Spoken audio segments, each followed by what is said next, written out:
મોરબી શહેરમાં સિંધી સમાજ દ્વારા શનિવારે એટલે કે 29 માર્ચે સાંજે ચેટીચાંદ મહોત્સવની ભવ્ય ઉજવણી કરવામાં આવી હતી। આ પ્રસંગે ગુજરાત રાજ્યના પૂર્વ નાયબ મુખ્યમંત્રી નીતિન પટેલે જણાવ્યું હતું કે સિંધી કોઈ ધર્મ નથી, એ ભારતના હિન્દુનો ઝૂલેલાલ ભગવાનનો સંપ્રદાય છે। પહેલા સિંધી શબ્દ ન હતો, નિરાશ્રિત કહેતા હતા। ભારતના ભાગલા પડતા સિંધી પરિવારો ભારત આવ્યા હતા।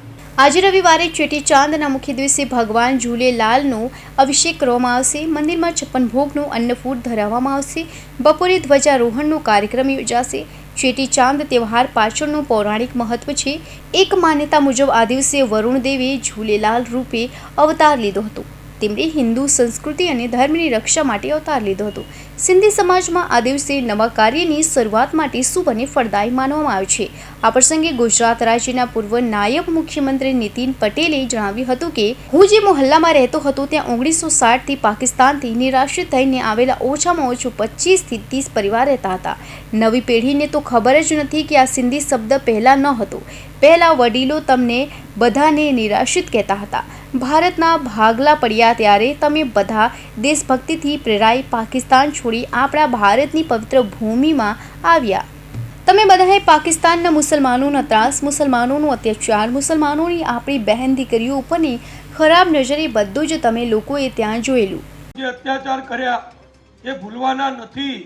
હજુ પણ તમે જુઓ રહી અને મુસલમાનોનું ભૂત ગમે ત્યાં ધૂણ છે। આપણા અનેક મંદિરો પછી ઉત્તર પ્રદેશમાં હોય કે બીજા બધા હોય, મુસલમાનોએ તોડી કબજા લઈ અને મસ્જિદો બનાવી દીધી છે। એ બધું ધીમે ધીમે અત્યારે આપણા મુખ્યમંત્રી યોગી આદિત્યનાથજી જે કામ કરી રહ્યા છે એ તમે જુઓ છો, એ બધું પાછું આવશે, પણ આપણો સહકાર આપવાનો।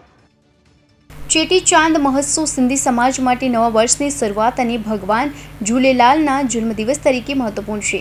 શનિવારે સાંજે મધવન સોસાયટીમાં આવેલા ઝૂલેલાલ મંદિરથી ભવ્ય શોભાયાત્રાનું આયોજન કરવામાં આવ્યું હતું। શોભાયાત્રા ટાઉન હોલ ખાતે સમાપ્ત થઈ હતી।